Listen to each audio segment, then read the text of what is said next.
Hello and welcome back to the Hegel Book Club. It's your host Byron the Goat Man here with my friend Nate.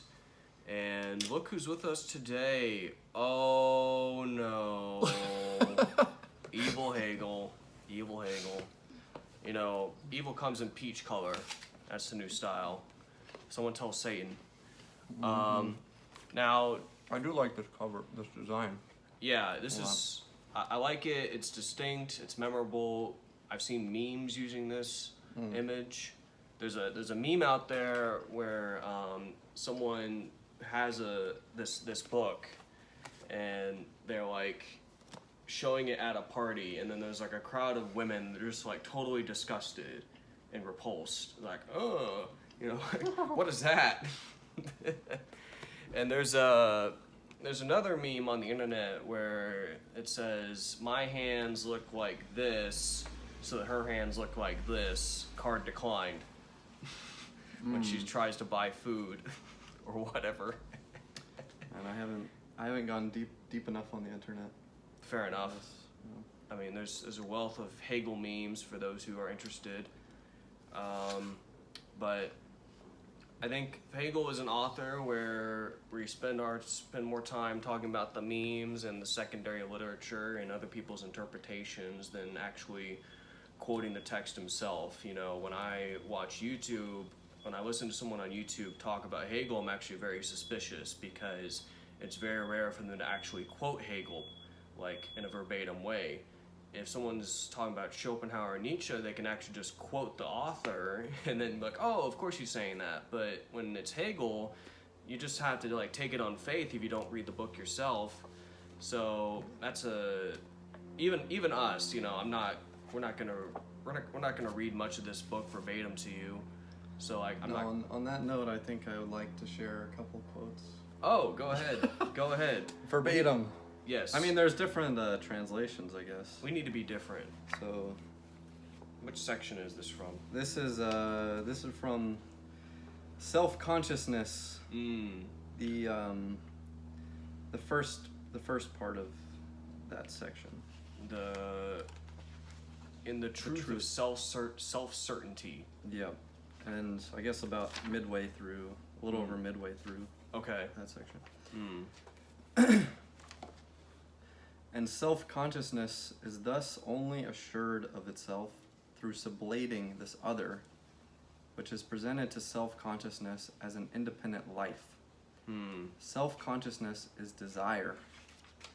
Convinced of the nothingness of this other, it definitely affirms this nothingness to be for itself the truth of this other, negates the independent object, and thereby acquires the certainty of its own self as true certainty, a certainty which it has become aware of in objective form. In this state of satisfaction, however, it has experience of the independence of its object. Desire and the certainty of itself obtained in the gratification of desire are conditioned by the object, for the certainty exists through canceling this other. In order that this canceling may be effected, there must be this other. So I guess that's enough for now. Sure. For what it's worth, in the A.V. Miller translation, they use the word supersession instead of cancellation. I could see that. Yeah. Sure. Which is more abstract and slightly less violent. Now, you know, we were actually talking about this before the video started, and you know, this is not necessarily true. Like, or it implies possibly a psychopathic mindset. I'm not sure how else to describe it. I think you were planning to talk about it yourself. Oh. Yeah. Yeah, I mean, my interpretation, so for anyone who watched the previous videos, we kind of discussed some inklings, some vague inklings that Hegel is basically evil. Now that opens the question, that opens lots of, like psychological questions, like, did Hegel know he was evil? Like, is he, really obfuscating it? What is the message of this book? Different things like that. And I mean, I think there's different frameworks for answering this question, but I would say, like, one interpretation, so just from this quote, like, self-consciousness. We can understand that as a sort of, my interpretation of it is it's like, well, he calls it desire himself, and yeah, I would call it like, yeah, this is the essence of evil, and the way it works. We can see this. Well, I would say, he embodies this essence, which I think all of us have.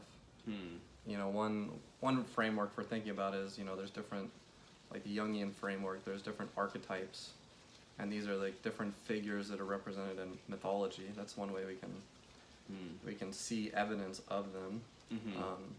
And Lord of the Rings that we talked about last week is one modern mythology that shows many archetypes. And one of these archetypes is the kind of, like Lucifer figure. And there's popular books actually about this idea, like The Lucifer Effect by Damasio. I haven't actually read that book, but I know this guy is like a reputable psychologist. And there's books by Sacha Baron Cohen. He has a cousin who's like a notable psychologist. Oh yeah. And he's written a book on the nature of evil. I'm just remembering these. Sure. So I think these to speak to, I'm not sure if those people are, like embodying it, but I think it would be more like speaking to their awareness of the fact that this exists, and they're trying to kind of understand it, scientifically. So I consider Hegel as someone who's like really fueled by this energy, run by this archetype, and he's in his book. There may be some. I'm sure the way it works. Like he's kind of outlining the way this evil works. It works by. It's like seeking power, and in order to do that, it needs to treat other people basically as objects, and supersede them, or use them as pawns to establish power. Sure. And so he's kind of describing this, and it seems it's kind of funny knowing this, that like he was so popular, because it's like you would think, like, didn't people, who were these fans of Hegel? Right. Did they realize what he's saying? Did they realize what he's saying? Right. But yeah, I can't explain that. I think yeah, I can't explain that. But that's how I kind of understand this book. Fair enough. Or this passage specifically. Sure, and going in backwards order, the evil within. There's a movie that's available on the internet called Look Who's Back, and the meaning of the story of the movie is that Hitler magically comes back to life, and in like 2014 Germany, and at first he's like totally confused and he doesn't know what to do, and like he doesn't have any money or anything, but gradually, just by being himself and his own charismatic personality, people start mistaking him for a comedian, and then they start giving him a public platform, and then people give him so much license to act as a comedian that he becomes highly influential. And just by he is observant, and he's like noticing what's going on, and then he's able to speak to the aggravations of the people. And so even in 2014, then he is able to be effective as a public speaker. And like part of the message of that movie is that the evil is in the hearts of the people. So that the people themselves are evil. The population is evil. Man is evil. something like that. And so something similar could have been happening with Hegel. So, honestly, like this idea of Hegel being evil is, I've only learned about this year, but it is noteworthy for a philosopher to be popular in their own lifetime. It's often common for a philosopher to not get recognition until later in life or after their death, which is the case for people like Schopenhauer and Nietzsche. They were very isolated, unhappy people. By contrast, Hegel got to be popular in his life. He got to be married. He got to have children. There could be people named Hegel with the last name Hegel who live today in Germany, for all we know, or somewhere in the world. So he got big money and big status. And in my research with on YouTube, there's a channel called The Truth Is, and he mentions that a lot of famous and successful musicians basically have to sell their souls to the devil to become popular and to get commercial success. And the same could apply for politicians, and the same could apply for philosophers. Like if a philosopher sells his soul, maybe he can gain great power in his life and reproduce and through children and money and things like that. Yeah, speaking of which, one anecdote, like to what you were saying about music, one anecdote is, even years ago, I often commented, I would think about like Prince, the artist Prince, and he sings, a lot of his songs are about sex and things like that. But I would listen to Prince and I would be like, I think he really enjoys sex. He like really relishes in it. Now compared to like a lot of other artists that they may talk about like getting a lot of women and things like that, but it's a totally different thing. They're not relishing in it. They're actually only saying that because like it makes them look high status or whatever. And I think in terms of these archetypes framework, there's like Prince is like, he's like fueled by what we call like the lover archetype. Whereas like some of these other artists that are only interested in, they are only interested in like quantity and things like that. They may be fueled by the Lucifer archetype, or other people may be like fueled by the lover archetype, but a more like addicted version of that. So that's how I understand that now. But you can tell that there's this like a different. These artists focus on different things and have different motivations, basically. Sure, and so I guess I'd build on that. If we listen to the Bible, then we should be convinced that the world is controlled by the devil or dominated by the power of the devil, and presumably those who are successful in their own lifetimes are probably in league with the devil. And maybe just being successful during your own life is a sign of something to be suspicious of. Yeah, I wouldn't go that far. Yeah. But I interpret it. Yeah. We were kind of talking about this before. So like the world like presents itself with ready-made status systems. And if there's a way to basically maximize your status according to these ready-made systems by just not using basically your heart, not using any moral sense, but just trying to like manipulate the system and use other people for the sole means of raising your status. Now most people that are high status are kind of like, they're not like pure. They're conflicted individuals, and Sure. Most people I don't think could necessarily handle the awareness of what they're doing.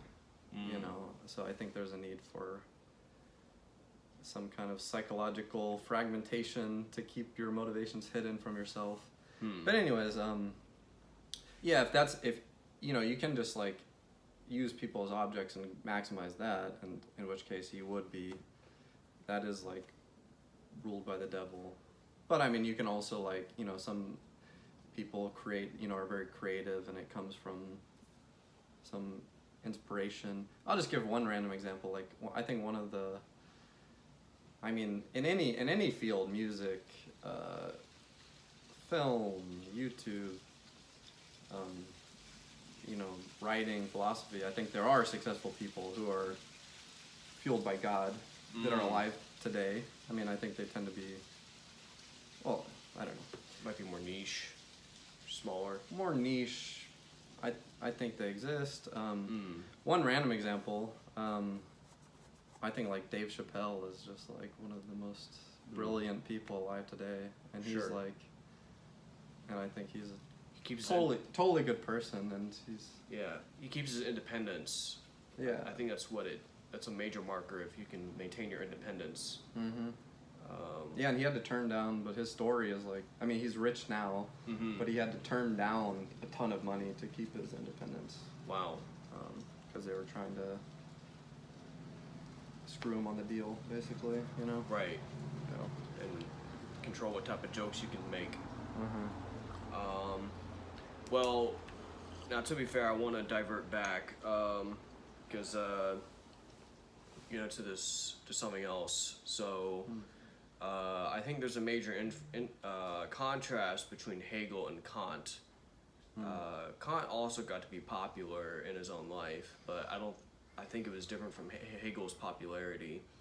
And Kant's metaphysical and moral claims were also very different. Yeah. Kant took a much more modest, skeptical view with metaphysics, and he also took a very different view with ethics. And so, which, for example, he proposed the idea of the kingdom of ends, that each person should be treated as an end in themselves. And that's basically the opposite of treating people like objects for use. And that seems to be the opposite of what's implied by this self-consciousness section. Now, to be fair, I think something that Hegel does in the phenomenology something that Hegel does in the phenomenology is he works from different perspectives. And so when you're reading a particular section, it's not as if he's stating it as a final truth, it's almost like he's adopting a personality. And so when we're in the self-consciousness section, it's as if he's taking the role, it's like philosophy from the perspective of a particular personality, rather than necessarily his own view, like in the final statement. I think with each section in this book, he gives an opportunity for this perspective to make its own case, and then shows it being negated. And the end of the book is only the point at which the negation stops. And so, when we're in this part of the book where there's this talk of like self-consciousness needing to cancel out, other people, that is arguably like a temporary or false phase. And it's through the dialectic that this mindset is like proven false. And so arguably, like what Hegel has written about, the need to cancel other people is actually not his own view, but it's supposed to be like a representation of a flawed mindset. And so, now, unfortunately, that's not something he's made very explicit, but, this is the type of book we're dealing with. So I'm sure, well, yeah, I haven't gotten past, I'm sure that's accurate. This is just one chapter, one section. Sure. But in terms of, I don't think it's like he's gonna reach in the end some being super like morally good. The reason why is because he did have an introduction, which kind of prepares you for the whole thing. And the perspective there was totally consistent. That's where I started. Fair enough. So now, but it's possible. Who knows? I haven't gotten that far. Yeah, there's a whole, God knows how many pages, over 500 pages if you include the analysis, and up to 500 almost 500 pages for the book itself, not counting the analysis by Finlay. In case you don't know what I'm talking about, in the back of this book, if you have this version, there's something called the analysis section, which basically gives like a rewording or explanation of each like paragraph or section of the book in Finlay's words. And then Finlay's way of wording things is a bit more comprehensible than Hegel's way. It's almost like a short summary. And so the version that he has probably just ends with absolute knowing. But anyway, I want to make a different point. So, like I said last week, and probably before, I think with Hegel, I don't really like buy into the grand schema. So, but I still found value in Hegel for what was learned along the way. Sometimes when I read Hegel, I feel like there's like a great idea that's only left in the middle of a sentence as an incomplete thought, like as a parenthetical phrase. Like he can just mention like this very interesting distinction or something just off on the side while he's trying to talk about something else, and then like that's the type of stuff I need to underline. And you know, theoretically, if someone could write a book where they just condensed all that type of information, all those observations or ideas in a more concise and easy to read way, that could have a lot of value. But I personally don't trust anybody else to do that except myself. And so, anyway, that's one of my comments, is that I would read this book for what I could learn along the way. Now, in the context of this book club, though, and in my life, I currently can't commit to reading this book much further. You know, we do plan to switch to a different book, Nietzsche's Genealogy of Morals, in fact. And, you know, I could change my lifestyle, like I could drop the video games and make more time for reading Hegel, but, you know, it's not guaranteed. You know, if I can only read one book at a time after today, it's going to be Nietzsche's Genealogy of Morals. I do have more to say about for this meeting, but did you have anything you wanted to say? Yeah, I guess to your point about what you learn along the way. I mean, I'm glad, you know, we did learn a lot so far reading this book. Just from, you know, studying Hegel as a person, you know, and the thoughts he had for me. Yeah, and like we said before, yeah, I mean, even me believing that he is an evil person. You know, on the one hand, we gotta know that evil exists in people. It's an evolved thing. It doesn't, you know, it's not gonna go away entirely. And yeah, I don't recommend, you know, like in the past, you know, a lot of times people tend to be like scared of what they don't know or what they're against, you know. I think this is how you get like witch hunts and things like that. So it's definitely, yeah, it's not like worth being scared of it or anything like that. Yeah, but I wouldn't take anything he's suggesting me to do. If he's doing that, I would not take that to heart, you know. I'm not going to live my life, you know, according to this By Hegelian principles. Doctrine. Yeah. Were you not allowing the dialectic to justify violence or whatever? So, which can actually which can actually happen. I think it happened in history. And, you know, now otherwise, the plan for today is to discuss the dialectic of sense certainty, as well as the dialectic of the Lord and bondsman. So I want to make sure we put some time into that before we close off with Hegel. Now, Hegel's vision, or Hegel's progression, his sequence is it's a strange, unique, particular mix of historical and philosophical, in the sense that he starts with sense certainty, and sense certainty, I think, is the best starting point. I think many jumps are in this book, many dialectics in this book are tangential, maybe arbitrary, maybe the sequencing is kind of random, and it's never like purely in a historical sequence. But I think sense certainty as a starting point is perfect in both philosophically and historically, because consciousness began as sense certainty.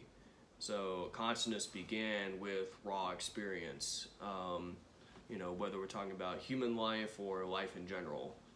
And so it makes sense that when a human being is born, or when life began, that it began with just pure sensation without identification or specification or distinction. And what he's talking about in sense certainty, he's like I said, he starts with representing the perspective of sense certainty. So the advocate of sense certainty, who wants to believe that this is enough, that this can be the final position, that this is all we need, as if we can just point to what I'm sensing or what they're sensing and say, this is it, this is pure reality, this is unmitigated, unmediated, immediate reality, this is the truth. But then once they can't specify past certain words like this, here, now, like imagine some person being like mystical or spiritual with you, like, oh, feel the moment, the here and the now, be present, bro. And then it's like, be present to what? Like, and the book for us. Sure. So, for example, all right, this is the power of now, right? What the hell is the power of now? Which now? Which moment? Now. Yeah. Yes. You're missing the whole point, James. That's the point. Mm-hmm. So there is only now. That's the point. There is. No, but anyways. All right. So, like, Hegel then deconstructs this perspective by saying, wait, this is a stale truth. So, for example, he gives the perspective that you write down the phrase, now is night, or now is day. Basically, if you wait 12 hours, then it's no longer true. Then it becomes, he calls it stale. And if you talk about, like, the word here, like, here is in this room, but later here is going to be in the car, later here is going to be in the office, etc.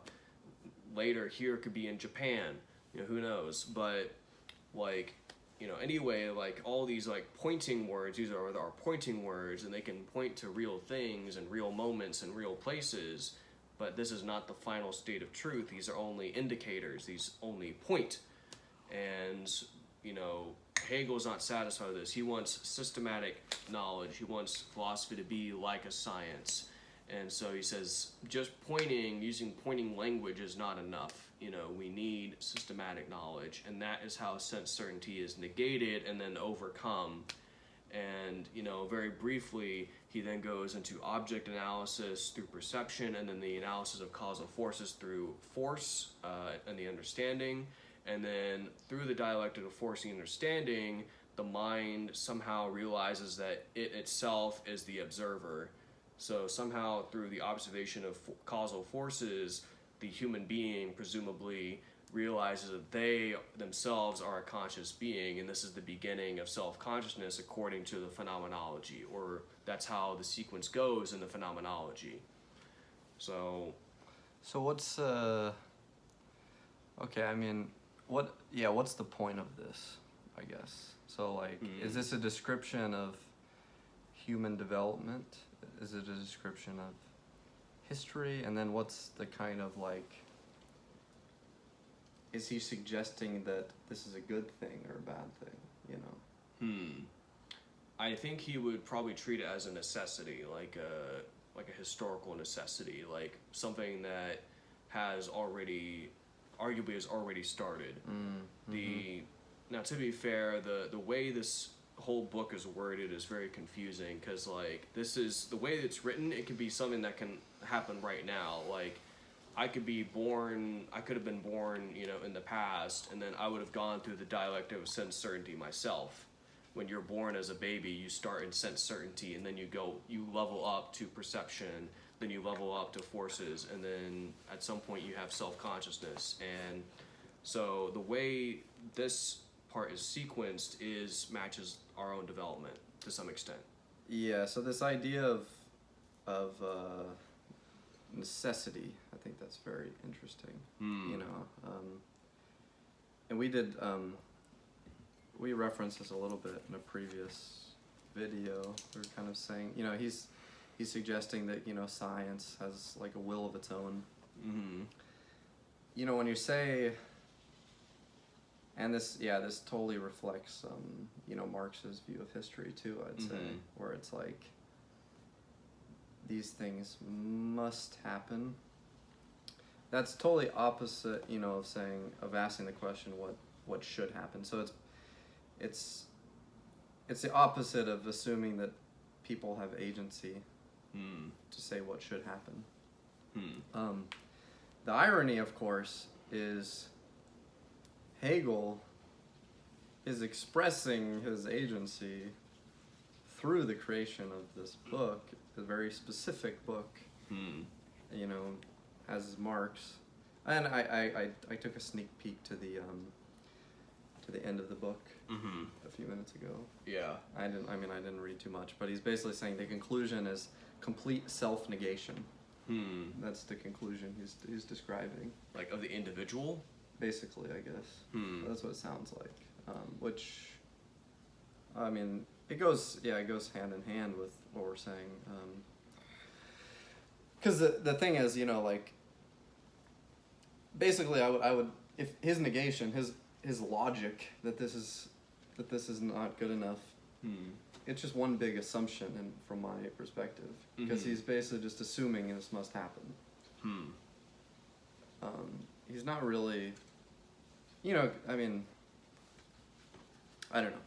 It's a very different perspective also from the idea of, like, the biblical story of, like, the fall of man, which is that, like, this, you know, man is different, and that relates to our knowledge, our ability to distinguish and understand the world. But that's actually kind of like corresponds to being kicked out of the Garden of Eden, and it happened through an act of, like, temptation, giving into temptation. So it's a very different perspective. Of course, I mean, I would assume there may be some truth to both sides, in the sense that, like, there is a reason. I would say, like, there's a reason why it happened. But that's separate from the question of, like, what should we do, you know? So.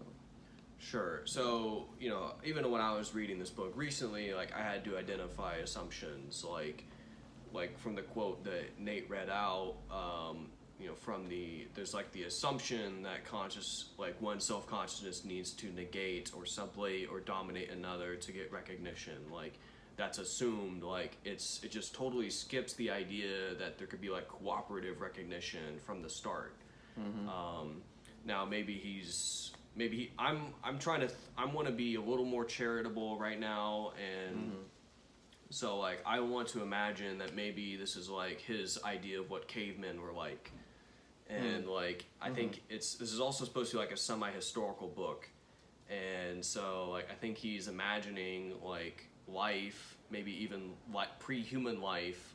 I think when we go to sense certainty and perception and force in the consciousness section, I think these could be a representation of pre-human consciousness. And so, you know, I think a pre-human animal could go through these 3 stages of consciousness, and then self-consciousness could have been the point at which humanity as a distinct thing really started.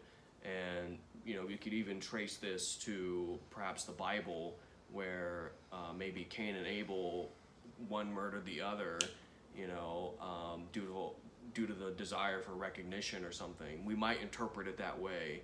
I'm kind of spitballing, but still. But there were other things I was planning to say, but did you have anything to say about that? Well, I guess this is a kind of a tangent, but yeah, I would say probably. I do think there's some animals that are kind of somewhat similar to us, you know, that like may have, like the other animals especially, that like use tools. Sure. Like crows can use tools to some extent, and I do get the sense. This is just I don't have much evidence for this, but you know, I get the sense that they do kind of have an ego. You know. Also. Sure. But like, I think Hegel, if he was speaking in terms of like the dominance hierarchy or status competition or, you know, trying to be the alpha male, like that would be a bit more objectively valid than his actual dialectic. Yeah. He's trying to frame this desire for domination as if it's the pure will of consciousness, as if it's the just natural, always the case type of thing.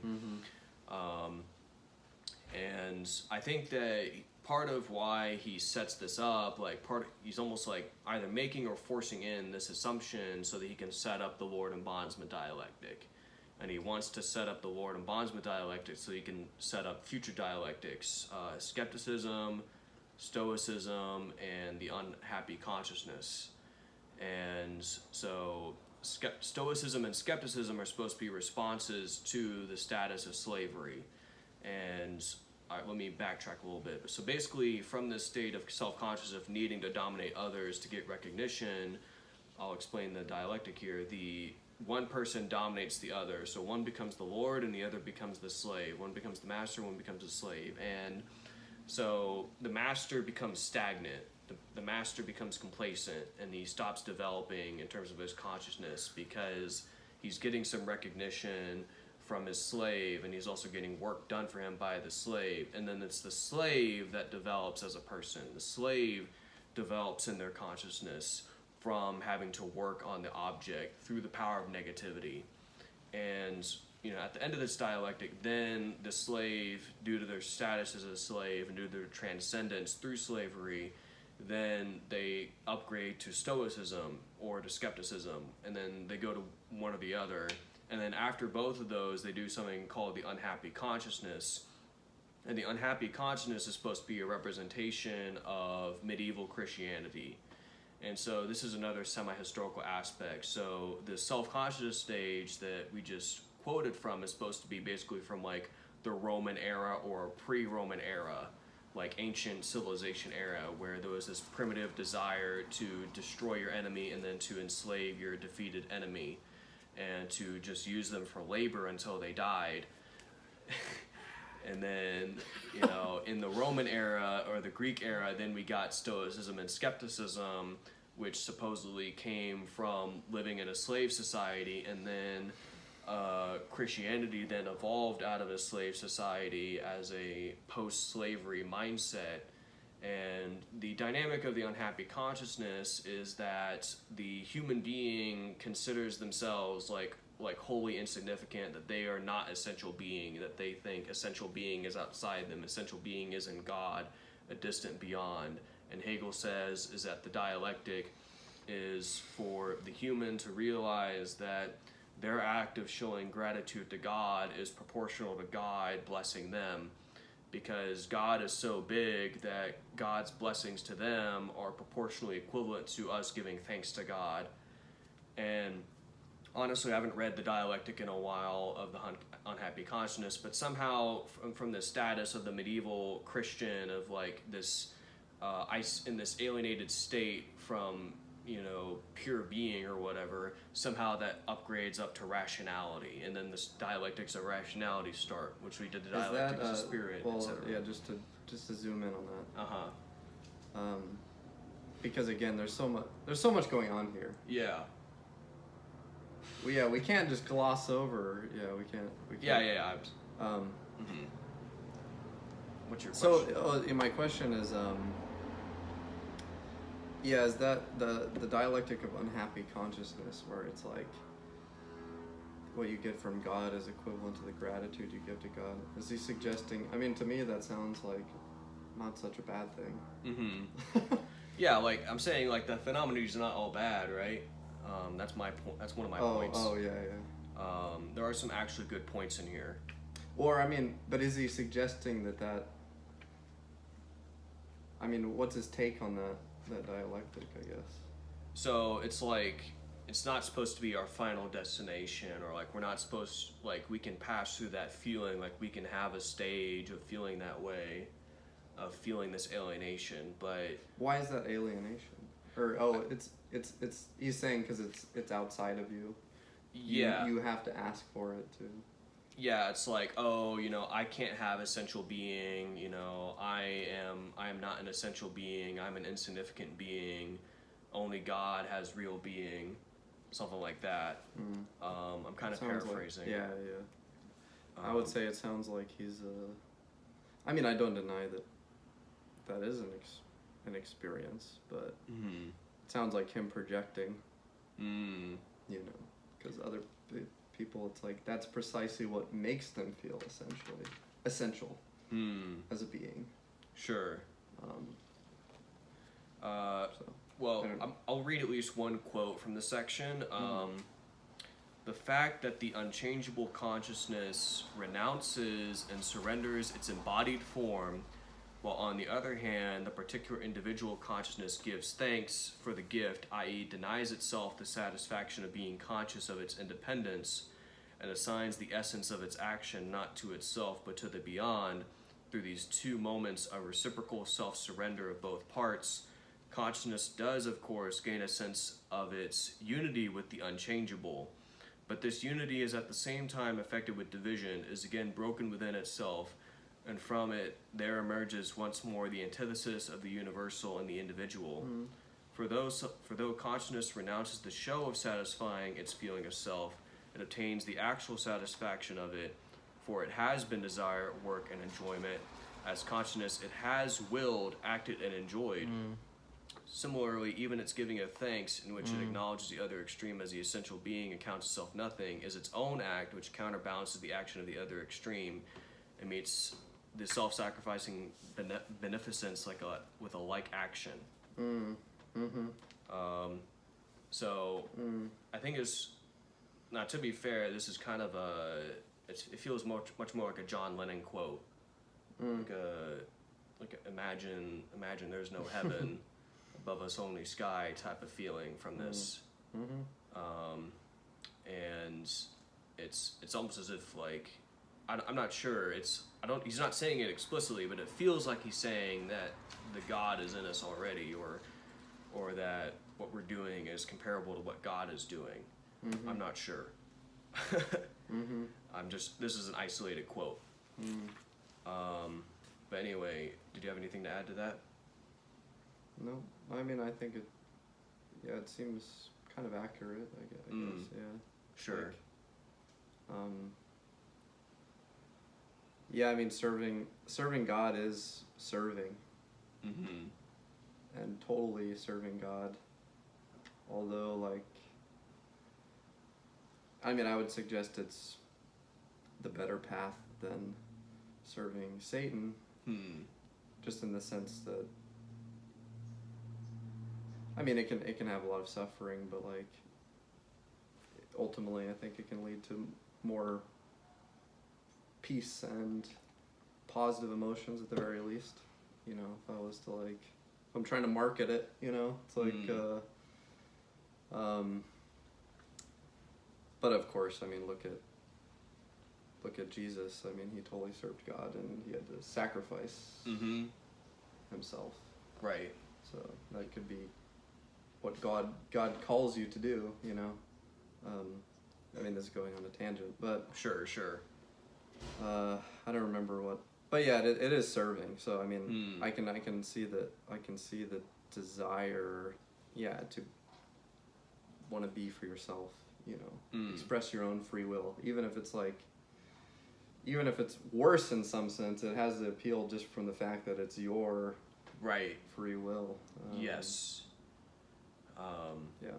And Hegel represents this stage, the unhappy consciousness, as something that has its own validity, but also there's something in it to be negated, and that there's something in it to be canceled out, and that he's trying to argue that there's a reason that this is more so the identity of the mindset of medieval Europe rather than the present day.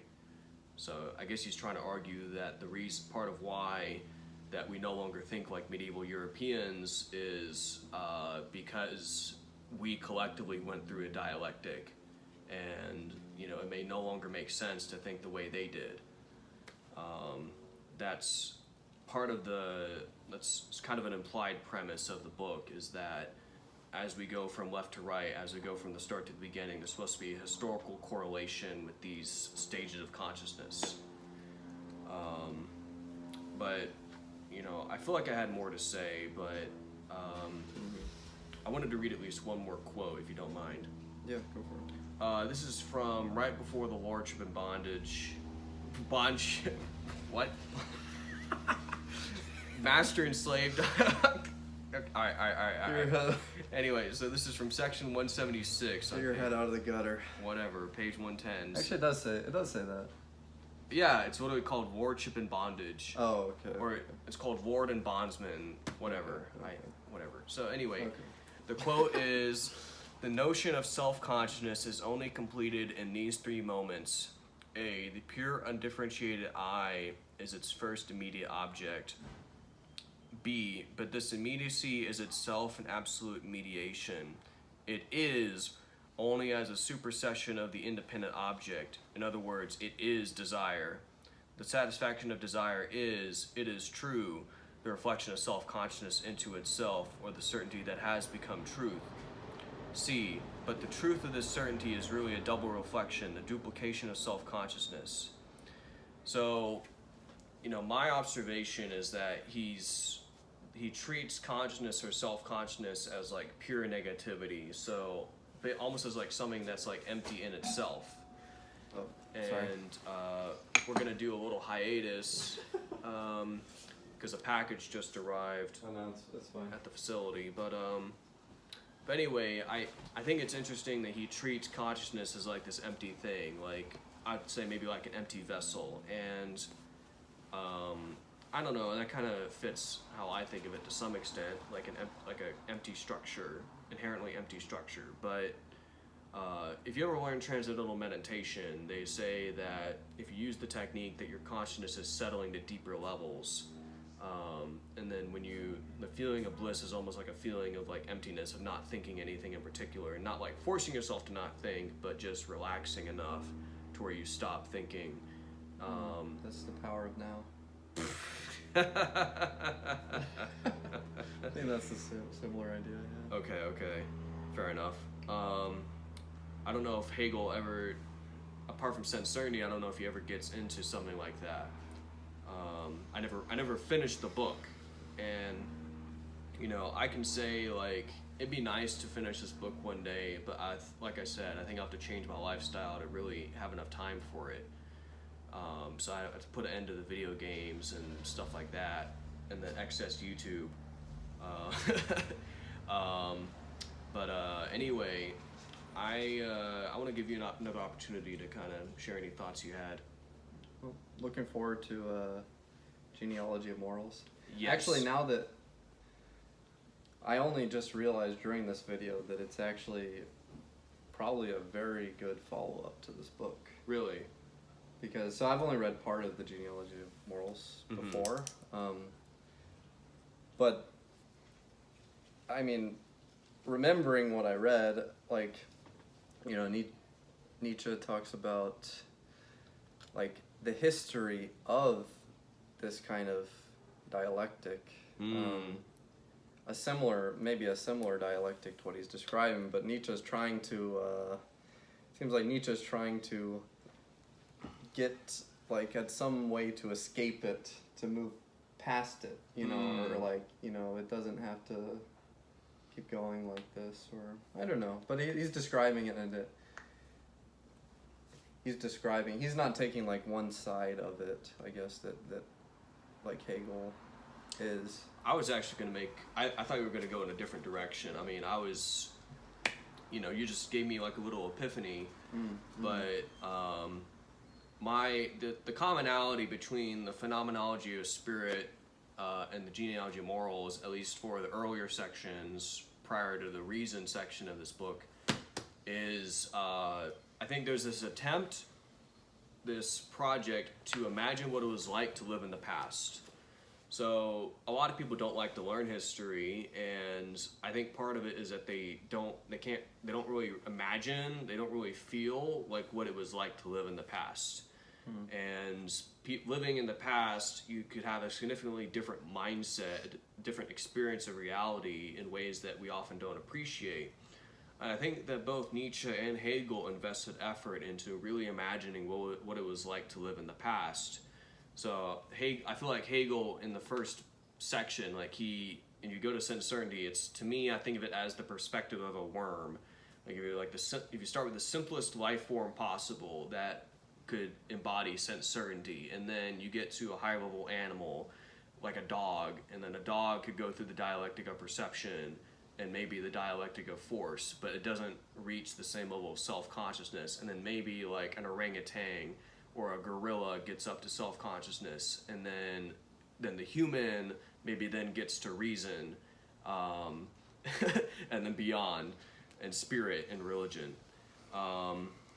But anyway, now the Nietzsche connection is that Nietzsche, in the genealogy, he represents what it was also like to live as a primitive man or as a medieval man, just in a much more succinct and concise way. And the brutality of the past, or Nietzsche's mind, is just up front. It's much more directly stated. While with Hegel, it's much more concealed with abstraction, arguably. So that's my contribution. Yep. Look forward to it. Yeah. Sure. So thank you for coming to the Hegel Book Club. Could you show them the horns again? So if you like this content, make sure to leave a comment. Let us know what you think about Hegel. Have you tried to read Hegel before? Are you satisfied with people on the internet talking about Hegel without quoting him, such as the School of Life, calling them out? Some YouTube drama now. Yeah, we need some YouTube drama for clicks. It feels good, the dopamine. But anyway, feel free to leave a comment. Make sure to like. Please subscribe to the channel. Make sure to please check in for the next episode of the book club, where we will actually be switching authors to Nietzsche's Genealogy of Morals. Feel free to have your own copy and read along, and we can all be part of one greater unity through absolute knowing and the greater dialectic or something. I just made that up. Anyway, thank you for showing up. Thank you and goodbye. All right, bye-bye.